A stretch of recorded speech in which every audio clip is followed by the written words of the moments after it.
Exam lesson YouTube channel को subscribe करें और बेल आइकन को प्रेस करें ताकि आने वाली हर वीडियो का नोटिफिकेशन आपको मिलता रहे। नमस्कार बच्चों, आज हम कक्षा 10 विषय संस्कृत के अष्टम पाठ विचित्र साक्षी का अध्ययन करेंगे। इससे पहले इस पाठ का लगभग आधा अंश हम पढ़ चुके हैं और अब तक हमने पढ़ा कि कोई गरीब व्यक्ति अत्यधिक परिश्रम करके अपने पुत्र को महाविद्यालय में प्रवेश दिलाता है और एक दिन अपने पुत्र की बीमारी के बारे में सुनकर उससे मिलने के लिए पैदल चल पड़ता है और शाम का समय हो जाता है और वह अपने गंतव्य से बहुत दूर था, इसलिए उसने सोचा कि किसी गृहस्थी के घर पर रुका जाए और वह किसी गृहस्थी दयालु गृहस्थी के यहाँ रुका हुआ था और रात में उसी घर में कोई चोर घुस आया। उस चोर के पैरों की आहट से वह अतिथि जाग गया और उस चोर के पीछे भागकर जो उस चोर ने संदूक उठाई थी उस संदूक को पकड़ लिया। परंतु तभी विचित्र घटना घटी कि जो चोर था उसने ऊंची आवाज़ में चिल्लाना शुरू कर दिया कि यह चोर है, यह चोर है। और उसकी ये बात सुनकर सभी ग्रामवासी वहां आ गए और उस अतिथि को चोर मानकर सभी उसकी भर्त्सना करने लगे, सभी उसको प्रताड़ित करने लगे, उसको ही निंदा करने लगे। और वास्तव में गांव का जो पहरेदार था वही चोर था, पहरेदार ने ही वो संदूक उठाई थी। और उसके बाद किसी सिपाही ने आकर उस अतिथि को पकड़ लिया और कारागार में डाल दिया। आइए पढ़ते हैं इससे आगे का पाठ है। अग्रिमे दिने से आरक्षी चौर्याभियोगे तम न्यायालय नीतवान। अग्रिमे दिने अगले दिन से आरक्षी वह आरक्षी चौर्याभियोगे चोरी के मुकदमे में, अभियोग का अर्थ होता है मुकदमा, तो मुकदमे में तम उसको न्यायालय नीतवान लाया। अगले दिन वह आरक्षी चोरी के मुकदमे में उसको न्यायालय लाया, उसको कोर्ट में लाया। न्यायाधीश बंकिम चंद्र ने उभाभ्याम दोनों का पृथक पृथक अलग अलग विवरण श्रुतवान सुना। और अगले दिन जब वो आरक्षी पहुंचा और वो अतिथि भी न्यायालय में पहुंचे, कोर्ट में पहुंचे, तब न्यायाधीश कौन था? बंकिम चंद्र चटर्जी। तो न्यायाधीश बंकिम चंद्र चटर्जी ने उभाभ्याम, उभा का अर्थ था दोनों, तो उभाभ्याम दोनों का या दोनों के पृथक पृथक अलग अलग विवरणम श्रुतवान, दोनों के अलग अलग विचार सुने, दोनों की बातें सुनी। सर्वम सब वृत्तम वृत्तांत या संपूर्ण घटना को अवगत्य जानकर या समझकर स तम निर्दोषम अमन्यत आरक्षिणम च दोषभाजनम। उसने किसने? बंकिम चंद्र ने। संपूर्ण वृत्तांत जानकर बंकिम चंद्र ने अर्थात न्यायाधीश ने तम निर्दोषम अमन्यत, उसको निर्दोष माना। उसको किसको? अतिथि को। उस अतिथि को तो निर्दोष माना और आरक्षिणम च दोषभाजनम, और आरक्षिणम जो आरक्षी था, जो पहरेदार था, उसको दोषभाजनम दोषी माना, उसको अपराधी माना। संपूर्ण वृत्तांत जानकर जब दोनों का अलग अलग विवरण सुना गया, तब उसको जानकर या समझकर बंकिम चंद्र न्यायाधीश ने उस अतिथि को तो निर्दोष माना और आरक्षी को दोषी माना। किंतु प्रमाणाभावात का विच्छेद हो जाएगा, प्रमाण धन अभावात। किंतु प्रमाण की कमी से, प्रमाण के अभाव में, प्रमाण न होने के कारण, कोई ठोस सबूत न होने के कारण वह निर्णय करने में न अशक्नोत, समर्थ नहीं हुआ। ये अर्थात कोई प्रमाण न होने के कारण, कोई ठोस सबूत न होने के कारण वह निर्णय नहीं कर सका, फैसला नहीं कर सका।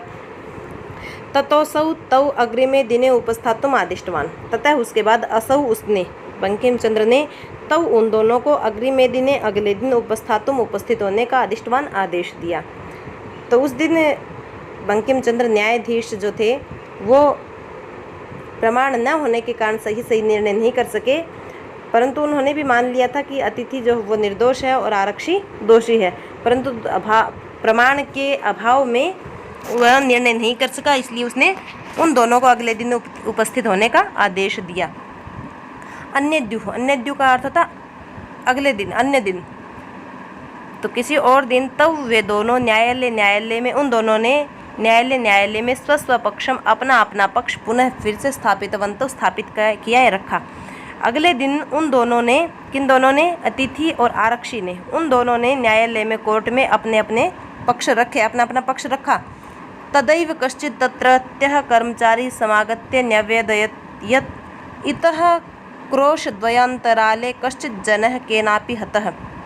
तदैव तभी, जब उन्होंने अपने पक्ष रखे तभी, तदा एव, तदैव का विच्छेद हो जाएगा, तदा धन एव, तब ही अर्थात तभी, कश्चित कोई, तत्रत्य, तत्रत्य का अर्थ वहाँ का, वहाँ का अर्थात न्यायालय का, कर्मचारी कर्मचारी, तभी कोई वहीं का कर्मचारी समागत्य आकर निवेदन करने लगा, या वहाँ के किसी कर्मचारी ने आकर निवेदन किया, यत की, यत का अर्थ की, निवेदन किया कि इतः यहाँ से, इतः का अर्थ यहाँ से, तहसील प्रत्यय है, यहाँ पंचमी विभक्ति के अर्थ में प्रयुक्त होता है तहसील प्रत्यय, तो इतः का अर्थ होगा यहाँ से, क्रोश द्वयांतराले, 2 कोस की दूरी पर, यहाँ से 2 कोस की दूरी पर, अंतराल का अर्थ दूरी, तो 2 कोस की दूरी पर या 2 कोस के अंतर पर, कश्चित जन है, कश्चित कोई जन है व्यक्ति, केनापि किसी के द्वारा हतः मार दिया गया,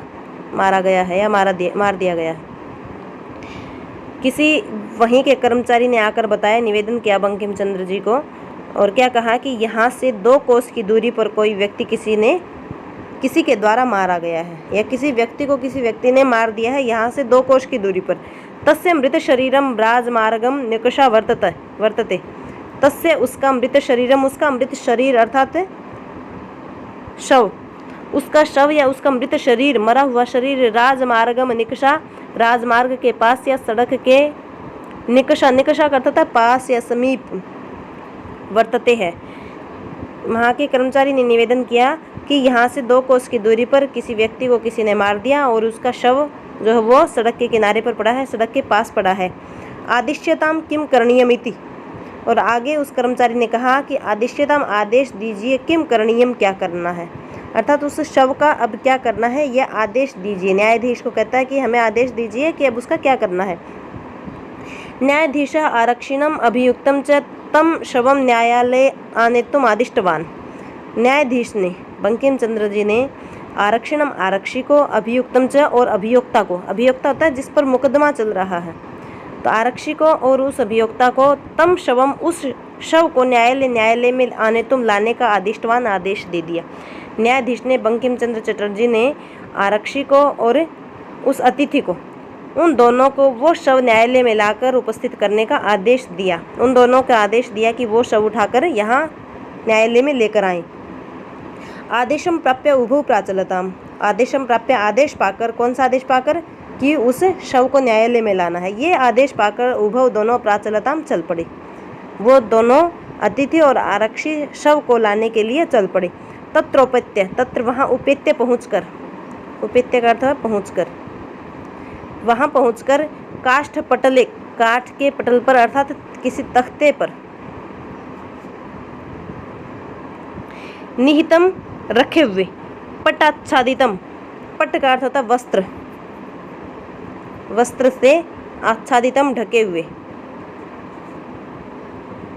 देहम, शरीर को, वहाँ पहुँचकर काठ पे रखे या काष्ठ पटल पर रखे, किसी तख्ते पर रखे, कपड़े से ढके हुए या कफन से ढके हुए, देहम, उस शरीर को, स्कंधेन वहंतो, स्कंध का अर्थ था कंधा, तो कंधे से या कंधे पर, वहंतो, ढोते हुए, न्यायाधिकरणम प्रति, न्यायाधिकरण के, न्यायाधिकारी की ओर या न्यायालय की प्रति ओर प्रस्थितौ, चल पड़े। वे दोनों वहाँ पहुँचे और वहाँ पहुँचकर उन्होंने देखा कि किसी तख्ते पर उस शव को लिटा गया है, और पटाच्छादितम, वो शव पट से आच्छादित है अर्थात कपड़े से ढका हुआ है, कफन से ढका हुआ है, तो उस शरीर को कंधे से ढोते हुए दोनों न्यायालय की ओर चल पड़े।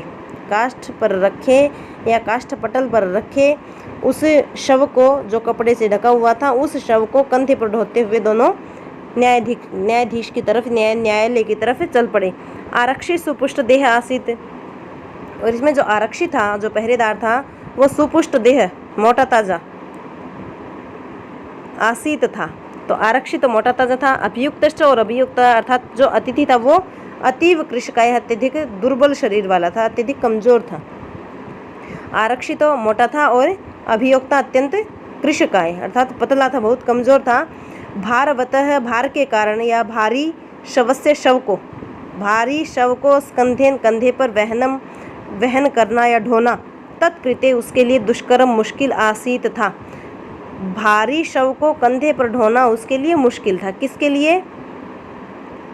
उसे अतिथि के लिए, अभियुक्ता के लिए, अतिथि के लिए, क्योंकि वो कृषिकाय था, कमज़ोर शरीर वाला था, इसलिए भारी शव को कंधे पर ढोने में वह असमर्थ था या उसके लिए उस शव को ढोना मुश्किल था। दुष्कर का अर्थ था मुश्किल। स भार वेदनया क्रंदति स्म, स वह भार वेदनया उस भार के वेदना से, भार के दुख से, उस बोझ से, क्रंदति स्म रो रहा था।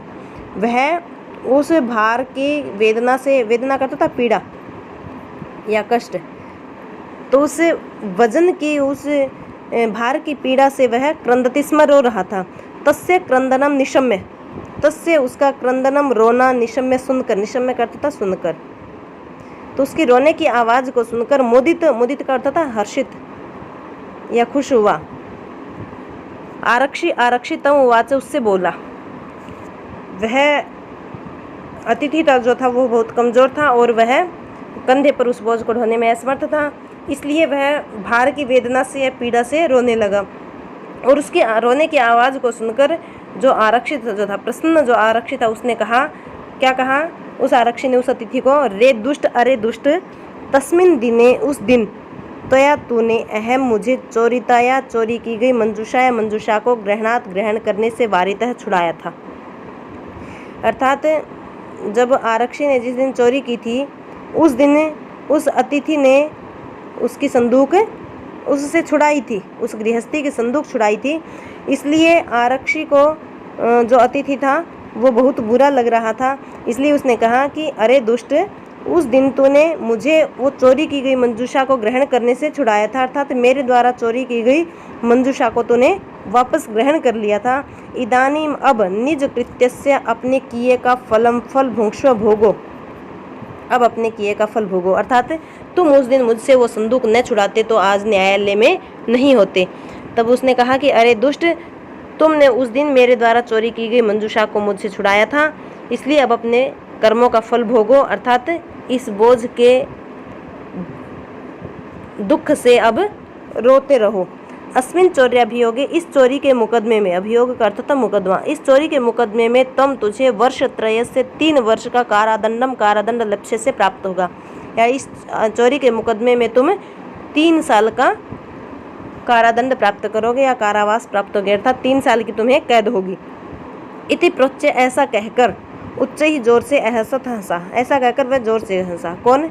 आरक्षी। आरक्षी ने उस अतिथि को कहा कि अब तुम अपने कर्म का फल भोगो, मुझसे वो संदूक छुड़ाई थी तो इसलिए अपने कर्मों का फल भोगो और इस भार को ढोते हुए रोते रहो, और इस चोरी के मुकदमे में तुम्हें अभी तो 3 साल की कैद भी होगी। ऐसा कहकर वो जोर से हंसा। यथा कथनचित, जैसे तैसे, यथा कथनचित का अर्थ होगा जैसे तैसे, जैसे तैसे, उभो दोनों, शवम, शव को, आनीय लाकर, दोनों ने शव को लाकर, जैसे तैसे दोनों ने शव को लाकर, आनीय का अर्थ होगा लाकर, एकस्मिन, एक चत्वरे चबूतरे पर स्थापितवंतव, रख दिया, दोनों ने जैसे तैसे शव लाकर चबूतरे पर रख दिया या वहाँ आंगन में रख दिया, न्यायालय में। न्यायाधीशेन पुनस्तव घटनायाः विषय वक्तुम आदिष्टौ, न्यायाधीश ने जब उन्होंने उस शव को लाकर चबूतरे पर रखा, उससे पहले वे दोनों न्यायाधीश को के सामने अपना अपना पक्ष प्रस्तुत कर रहे थे, तभी कि वहाँ कर्मचारी ने आकर बताया कि ऐसे ऐसे किसी व्यक्ति ने मार दिया है और उसका शव सड़क के किनारे पड़ा है, तो क्या करना है। तब न्यायाधीश ने, अर्थात बंकिम चंद्र चटर्जी ने, उस अतिथि और आरक्षी दोनों को आदेश दिया था उस शव को लाने के लिए। तो जैसे तैसे वो शव लाकर उन्होंने वहाँ चबूतरे पर रख दिया। उसके बाद न्यायाधीश ने पुनः फिर से तब उन दोनों को घटनाया विषय, घटना के बारे में वक्तुम, कहने का या बोलने का आदेश दिया। उस घटना के बारे में फिर से कुछ कहने का उन दोनों को फिर आदेश दिया न्यायाधीश ने। आरक्षिणी निज पक्षम प्रस्तुतवती आश्चर्यम घटत, आरक्षिणी आरक्षी के द्वारा निज पक्षम, अपना पक्ष, प्रस्तुतवती, प्रस्तुत करने पर, जब आरक्षी अपना पक्ष प्रस्तुत कर रहा था, अपना पक्ष सुना रहा था न्यायाधीश को, तभी आश्चर्यम घटत, आश्चर्यजनक घटना अघटत घटी, तभी आश्चर्यजनक घटना घटी। क्या आश्चर्यजनक घटना घटी? किससे? शवः, वह शव, प्रावारकम अपसार्य, प्रावारकम अपसार्य, प्रावारकम का अर्थात जो कपड़ा था, जो कफन था, उसको अपसार्य हटाकर न्यायाधीशम, न्यायाधीश को अभिवाद्य, अभिवादन करके, न्यायाधीश को प्रणाम करके निवेदितवान, निवेदन करने लगा। वास्तव में जो शव था वो शव नहीं था, वो जिंदा व्यक्ति था।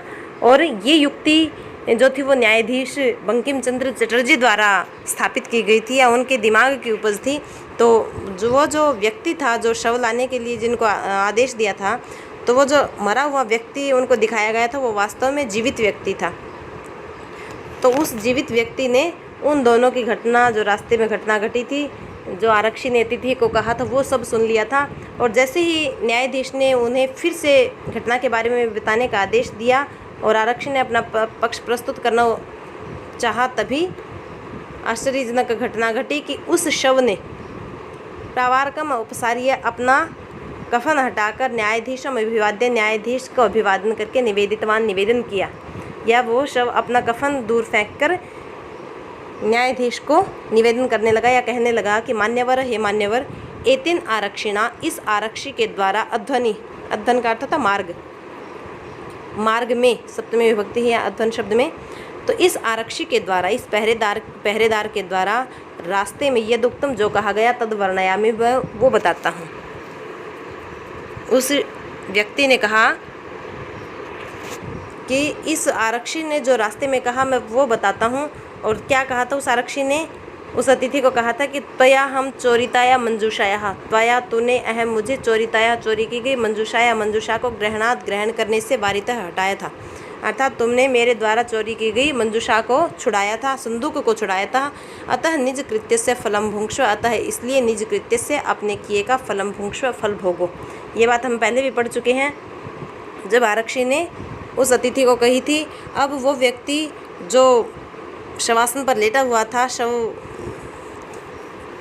या काष्ठ पटल पर जो लेटा हुआ था, वो व्यक्ति बता रहा है कि रास्ते में आरक्षी ने अतिथि से कहा कि अरे दुष्ट, तुमने मुझे चोरी की गई मंजूषा को ग्रहण करने से रोका था, इसलिए तुम अपने कर्म का फल भोगो, किए का फल भोगो। अस्मिन् चौर्याभियोगे, इस चोरी के मुकदमे में तुम वर्ष त्रयस्य कारादंडम लप्स्यसे इति, तुम्हें 3 साल का कारादंड मिलेगा, ऐसा उस व्यक्ति ने न्यायाधीश के सामने बताया। न्यायाधीश ने आरक्षी ने कारादंडम आदिश्य, आरक्षी को कारादंड का आदेश देकर, कारादंड मतलब कारावास अर्थात कैद का आदेश देकर, तम जन्म, उस व्यक्ति को ससम्मानम, सम्मान के साथ मुक्तवान, आज़ाद कर दिया, ये छोड़ दिया। न्यायाधीश ने आरक्षी को कारादंड का आदेश दिया और उस व्यक्ति को छोड़ दिया। अतएव उच्यते, अतएव इसीलिए उच्यते कहा जाता है, इसीलिए कहा है कि दुष्कराण्यपि कर्माणि मति वैभवशालिनः नीतिं युक्तिं समालम्ब्य लीलयैव प्रकुर्वते। इसीलिए कहा है कि मति वैभवशालिनः, मति का अर्थ होता है बुद्धि, तो बुद्धि रूपी वैभव, वैभव का अर्थ था धन, तो बुद्धि रूपी धन वाले, मति वैभवशाली, वैभवशाली तो धन वाले, धनवान, तो बुद्धि रूपी धन जिसके पास है, बुद्धि रूपी धन वाले व्यक्ति दुष्कराण्यपि कर्माणि, दुष्कराणि का अर्थ है मुश्किल,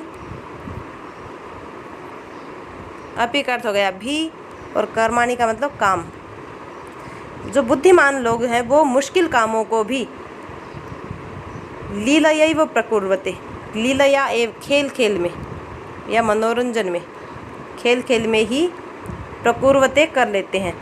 बुद्धिमान जो लोग हैं वो दुष्कर कर्मों को भी खेल खेल में कर लेते हैं। जैसे इस पाठ में हमने पढ़ा, ये जो कहानी है, इस कहानी के माध्यम से हमें पता चला कि न्यायाधीश बंकिम चंद्र ने किस प्रकार अपनी बुद्धि बल से जो अपराधी था उसको पहचान लिया और निर्दोष को निर्दोष ही साबित कर दिया।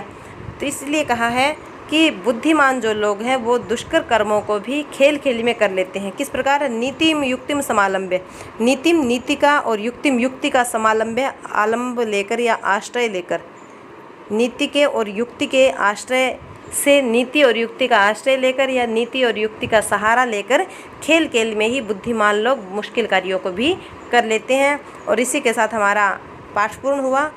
और मेरा आपसे अनुरोध है कि नीचे जो शब्दार्थ दिए हैं उन शब्दार्थों को देखकर आप अपनी शंकाओं का निराकरण करें, निवारण करें। और इस पाठ को, इस कहानी को पूरा समझने के लिए आप इन वीडियो को दोनों वीडियो को अच्छे से देखें, समझें और इसी के साथ आप सभी का धन्यवाद।